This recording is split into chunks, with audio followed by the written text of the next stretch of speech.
The FAA mandates that the airports in the U.S. under Part 139 must manage and analyze the airspace and evaluate the existence of obstacles or terrain and even construction projects and veg to see if those things violate their protected airspace. Esri has tools that allow airports to create approach surfaces and do the types of analysis which will help them understand if obstacles, terrain, or buildings or vegetation enter into those protected airspaces. This is Knoxville, Tennessee, and I created a protected surface using the airport's extension tools. And from that, I was able to generate a 3D scene where you can obviously see the various types of approach surfaces. The airport was interested in identifying if they could put in a Part 77 approach, and after I created this approach surface and overlaid it on a 3D web scene, it was pretty clear that terrain, obstacles, and buildings would not allow a Part 77 or a precision approach to be constructed at the Knoxville downtown airport. Now, the value of these tools are it just requires the extension and data. In terms of your data, the airport's extension allows you to import and then maintain runway centerline data and obstacle data that's compliant with the FAA. And from that, I'm able to then bring in other data, obstacle data, like you see here, which is vegetation. So near this airport, obviously it's wooded, and these trees grow through time. So I want to be able to understand if existing trees now violate those surfaces, or using this point cloud and understanding how certain species grow through time, would any of these tree stands be a threat to the protected airspace? The airport's extension allows me to do this type of analysis. Let's go over here to Burbank Airport, where it's obvious that this mountain doesn't permit an approach flowing in from the east to the west. However, these surfaces that are on the west edge of the airport are used, and they are protected airspace. So as an aircraft is coming in on the arrival, they're at or above that minimum altitude, which guarantees the airline and the FAA that aircraft's going to be clear of any obstacles. I created that approach surface using the airport's extension, and then I began to analyze it in relation to existing buildings surrounding the airport. So in the event this aircraft loses an engine and has to go on a missed approach, the airport has to guarantee the airline and the FAA that it will have a climb gradient that would guarantee it wouldn't run into any of these obstacles.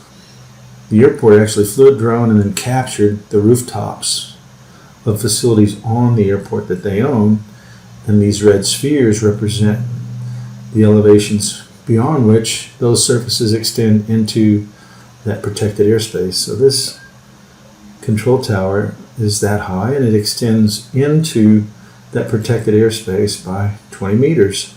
So it's obviously a violation of that protected airspace. Ironically, that's a building that the airport actually owns and maintains. It's being torn down now, not necessarily because of that, but it will eliminate that obstacle. Here in Boston, it's pretty clear after having created this approach surface, or all these surfaces, you can see them here, that the extension quickly allows me to generate these surfaces and then render them in 3D. Once I'm done rendering them, I can then bring in other data, in this case 3D buildings that Esri offers around the world, and I could use tools built into the application to measure the heights of those buildings in relation to that approach surface. And I can see how much beyond that surface that structure extends. These again are tools that come with the app, come with the airport's extension itself. Let's go to San Diego now, and you'll see in here there's a VFR chart, which again you can bring in data from a variety of authoritative sources, including the FAA. You can zoom in and I'll start to have a look at that approach surface. It's pretty clear that in here around Little Italy, the buildings are extending beyond or into that protected airspace, which is one of the reasons why the airport had to displace the threshold, which now a shorter runway means I can't bring larger aircraft into and operate out of this airport, which means the airport could potentially lose revenue. So one of the things you want to do is protect your runways to make sure that no buildings or structures encroach on there, potentially impacting safety and revenue. Another key capability of the airport's extension is to and in 3D to help you manage your sign plan and your lights. In here I have a digital twin of my lights and my signs at San Diego International. Zoom in and I can see those as they would appear in reality. So someone updating or validating that data with a tablet out in the field could obviously see an error in the data, whereas if I just looked at the table, it wouldn't be clear that that data set and that one attribute is incorrect. So it's a way to help quality control and validate your data. The airport's extension gives me that ability as well. Likewise, other tools allow me to render realistically things like these aircraft models, which are true to scale. So I can plan for gate assignments, evaluate plans. Can this aircraft, which is a Boeing 787 that I've created with a 3D realistic true to scale model, would it be able to fit at this gate? So these are the sorts of things that you can use these 2 and 3D web scenes for, this sort of planning and analysis. You can see the wingspan of that aircraft as it is parked at the gate. Even things like wheelbase. So we have these models available. You can bring these into your GIS and then begin doing these sorts of planning and design processes.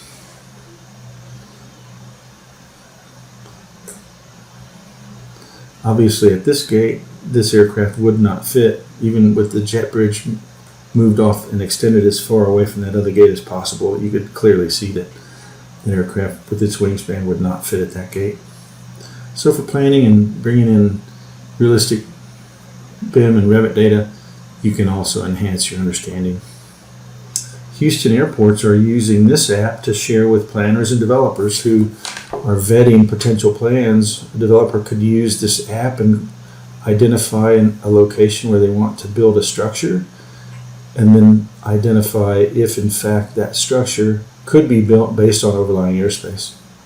So in here, they want to put up a building. As a developer, I'd just find the address, and then I'd click on that address, and I would be able to see information about whether or not I can build a structure. So you can see right there, that's got the ability to link to the FAA's website where you could submit your proposed plan for building structures.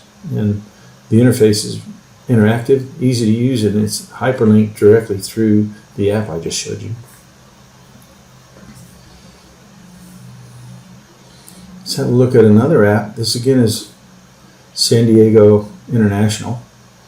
And what it does is it gives me the ability to then see those approach surfaces for different airports, and I've got a variety of those. So if your organization manages more than one airport, you can bring more than one of those into the application. And I can see the approach surfaces and zoom in and then see imagery, which then gives me a clear understanding of areas where potential development, vertical development may be impacted by overlying airspace. Let's go back to San Diego now and let's see the tools in action. So I've discovered the area by entering the address or clicking on the map where I want to put in my proposed obstacle. All I have to do now is click on the map at that location. I'll give it a name, and this is a cell tower. And how high do I want that tower to be? In this case, 69 feet. And I want to identify if in fact that proposed tower would be permitted. And you can see that it does penetrate that approach surface, so it would obviously not be allowed. And this application gives me the ability to do that. And I could render those plans in 2 and in 3D to have a better visual understanding of the impact that structure may have on existing airspace. I could even, if that tower were permitted, I could use this app and submit my plan for approval to the governing agency, maybe the city or the county. This dashboard connects directly to near real-time data from the FAA about obstacles in and around airports. These are the airports in the New York, New Jersey area. This is LaGuardia. So I can use a tool then to select the existing obstacles, and it looks like there's 11 on-airport obstacles here, probably infrastructure associated with the airport. This is JFK, and then I could see details about an individual obstacle by clicking on it in the list, and it would zoom into that on my map as well. There's other ways besides just looking at the list that I could then query out information. These are obstacles based on their type. And I could see distribution of those.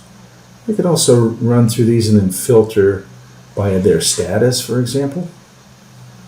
So as soon as I select the status that I'm interested in, then it would zoom to that particular obstacle, or if there were more than one, it would zoom to all of them. So filters are built right into these dashboards and easy ways to then segregate out data to identify trends. Maybe you want to see those that are only nearby the Teterboro Airport. You can see a heat map of those, and then also understand that there's 185 off-airport obstacles in that area and that many nearby. So the map drives the widgets and the diagram. So it makes it much easier for me to understand and then visualize these data. Again, these are obstacles that appear in real time. Very helpful for a planner at an airport or an authority who oversees airports to be able to use a tool like this to quickly and interactively have better understanding of the obstacles in that area. There's training because the obstacle analysis tools and the airport's extension come with training. You can click this link and have a learn lesson where you'll be able to practice with sample data, try out the extension, and see if it's right for you. I'd encourage you to consider using this first. Take the data from that, which we know works, evaluate the capabilities, and good luck with your airport analysis.